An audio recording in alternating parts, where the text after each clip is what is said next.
Hi, this is Dr. Scott, and today we're going to get into our Dr. Scott short questions that we have. We have keep popping up there. And guys, please like and subscribe. But you know what? More importantly, I want you to leave some comments, questions. Specifically, don't just ask about your particular thing. I know that's important to you, but think about this that could be affecting other people. So your question might be like more expansive. It's okay to ask questions. I have no problem with that. And I can try to help expand those questions to include other people in this way. But I would love to see your guys' questions on this kind of stuff, and we can expand and talk about them in a short way. Okay, so I'm going to read this question here, and it will launch us into a couple things here because there's a lot of people talking about this stuff. So I have a portfolio that fluctuates, a bit. And she's got a little bit more income in there. So will my income held predominantly in an IRA with a financial planner need to be moved to something else? So what we're talking about are these IRA kinds of things. That's the overarching kind of question. Now, there are different types of investment vehicles specifically for the general public. We're not talking about the venture capitalist or the broker or whatever that they might get into. We're talking more specifically on what most people generally have. Okay, there's 401ks. There are simple IRAs. There are the older style IRAs, or there are Roth IRAs. And so there's these basic kind of vehicles. Now, that doesn't mean that every single one of your 401k is in one tiny fund. What it means is that's just your general, outlook. Now we have people who have pensions, that are they have no control over that, and those are people we're going to talk about in just a second. But those those are just different ways of handling it. So pensions might be like someone who works for a big technology company and had an older type of pension. Let's say they worked at Microsoft and they had a pension that comes from that particular thing. We also have people who work for unions and they have a retirement pension that comes. Now, those people don't have any control over those funds in essence. I mean, they get their money out of it, but it is really invested by people other than them. The most of the other people have the ability to talk with their financial planner about different types of vehicles. For instance, my wife might, if you have good questions and answers, and by the way, we were talking about questions and answers in one of my last episodes about the banking. But good financial planners can ask you a question and they might realize, like, my wife is a little more conservative and I like to be a little bit more aggressive on funds, but I'm also picky about those funds. This is pre, Nasara, COVID, all this crazy stuff, right? So, and yet that will change back into the same things post Nasara because I'm going to be, back in the market again. So we have these overall questions. And the first question that kind of comes up here is, will there actually be a stock market? Now, I remember when I first heard this, I was like, dude, what are you talking about? I mean, I don't even know where people get stuff. I mean, frankly, I have a ministry partner, a friend of mine named Jeff. And Dr. Jeff Swanson, he and I have written a book, a series called Foretold. It's an end time series that you can kind of get on my drscottyoung.com, and it's a two-part series about the tribulation, right? And so this is a hugely long process to go through. Started in 2014, went to 2017. And he and I were talking last night. They came over for just to play a game. And one of the things that happens, good content providers tend not to listen to other people, because if they're listening to other people, they're parroting back information. And it's a very common thing when you start becoming a real heavy content provider. I mean, I'll listen to people, but it's not exactly who you guys are listening to. I'm looking for specific pieces of content that another person might have that expounds upon an area that I really need to look at in a new light. So I hear this conversation of, will there be a stock market? And it's been going around. as if the stock market's going to die and go away forever. And the answer is, of course, we're going to still have a stock market. I mean, if 20%, and that's a big number, if 20% of all the people, the patriots, pulled their money out of the stock market, yes, it would have a massive drop in the markets with that too. But here's the point. Even if you could pull your money out of the markets, what about the 80% over there that are screwed? I mean, are you going to screw 80% of the Americans because they didn't know about this? Come on, guys. This is silliness. We're absolutely going to have a market. Okay? But the next question actually is a slightly better way of saying it, but it's a little histrionic as well. Okay? Will my 401k IRA crash? And you go, well, most people, when they mean a crash, the first thing that, like, if your son or daughter calls you, and by the way, my son got in a car accident, and he was looking one way, and he got hit and got pushed the opposite direction. So it's got some neck issues, right? And getting healing and working on that kind of stuff, right? The first thing you wonder about a crash, right, is, are you okay? Are you in the hospital? And because what you're wondering about is, have we totaled the car? You're not worried about necessarily the car, but you're wondering, that will tell you, oh my gosh, this is a major accident injury issue. And especially even worse, if you got the hospital calling you or the police calling you about, your son or daughter kind of thing, right? So you're thinking worst case scenario. So that's why when people ask questions, they're talking worst case scenario. And too many of the content providers and these truther kind of things will utilize what I call fear porn.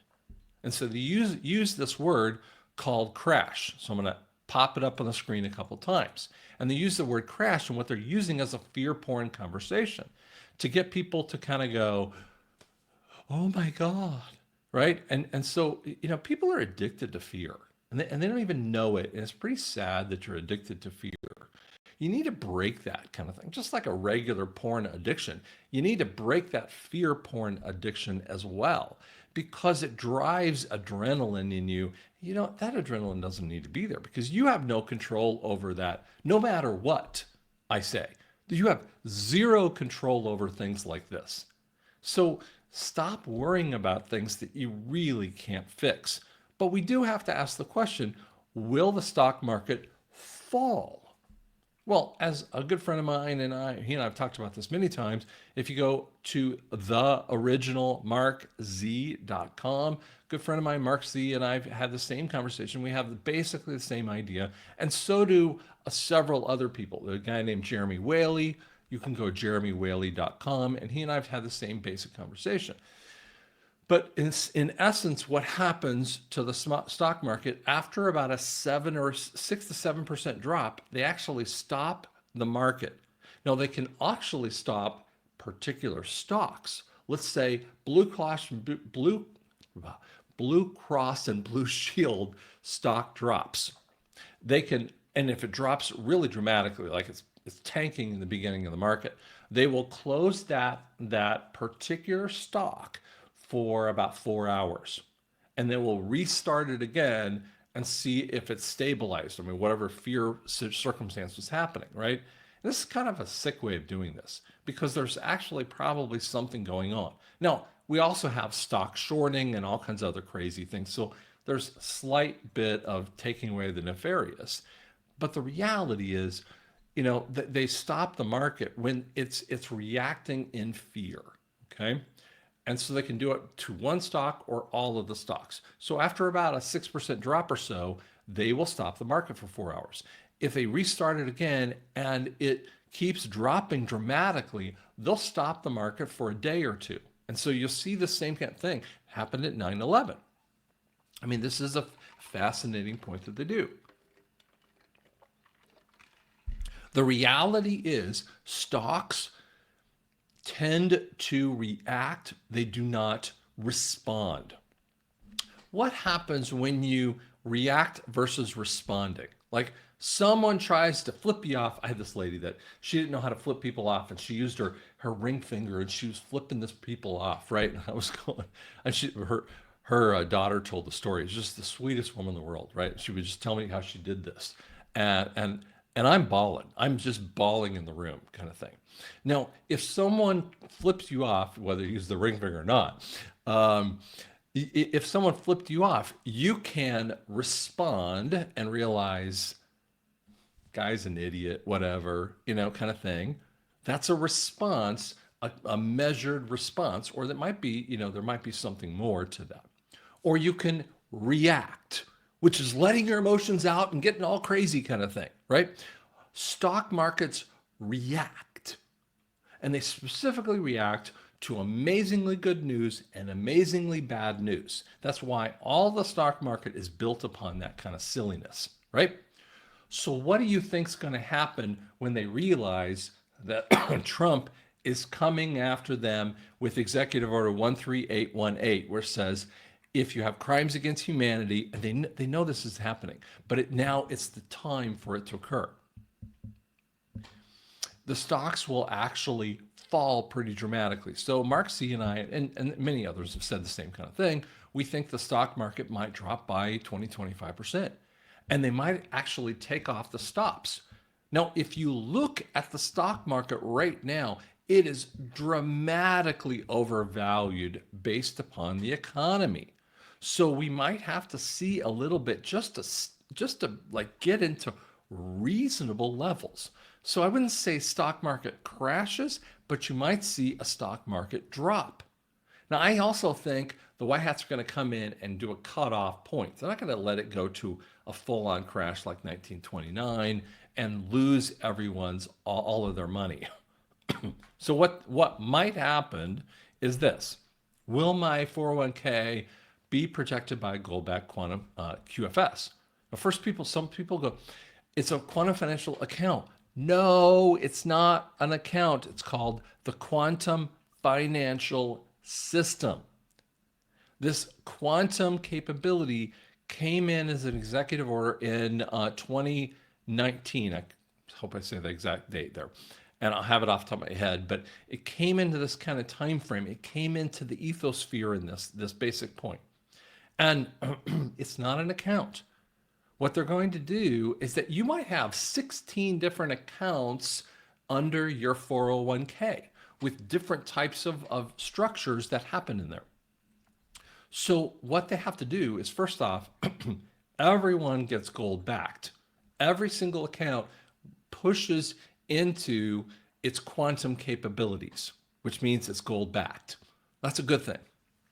There probably will be some level of reduction of it, and there will be a stop gap point. This is a probability with that too. And so people ask this question, it's like, what should I do in that circumstance? Well, I knew this stuff was coming in 2020, and I talked with my financial planner, and I was talking to them about, how Japan was sitting at 200% debt to income ratio. We weren't there. As in America, we were sitting around 75% of a debt to income ratio. And I was talking to, the financial planner in there, and we were going through this conversation. And I said, well, I want to move a third of this. I have found a tranche of a third of this stuff to what's called a money market. Okay. So I wanted to go to money market. I was talking about, do you guys have gold and silver vehicles out there? Unbeknownst to me, 6 months or so later, I started to talk to them about taking the other 2/3 out of it and putting it in for sure into the, into what's called a money market. And so it is a savings account. Basically, it's just a cash account. It's not savings. You're not making money. You're not losing money, right? It's a transfer type of account. Now they'll utilize these things. If they're moving from one fund, they'll put it in money market before they get the new one set up, because they're getting out of that one fund that might be underperforming, and they, they move into that new fund. So they'll put it right through there, and there's always an extra amount of money that shows up in that fund, because one was sold for $23 and the new one is bought for $31. So there's a odd amount in there. Now, you can move your money into the investment vehicle of a money market in just a second. Hey, I'm not like a financial planner and I don't play one on TV, but I'm telling you right now, you can do exactly what I did. And I did this. And then later on, now I got fired the second time that I went into them and talked to them about moving all my monies off. They were like, well, we can't help you with that. Well, now today we're at 120 to 140% debt to income ratio, and we are completely unsustainable. I mean, I'm going to do a video with in December 17th. I don't know when you're going to be watching this, but December 17th, I'm going to be talking to the Elijah Stream people.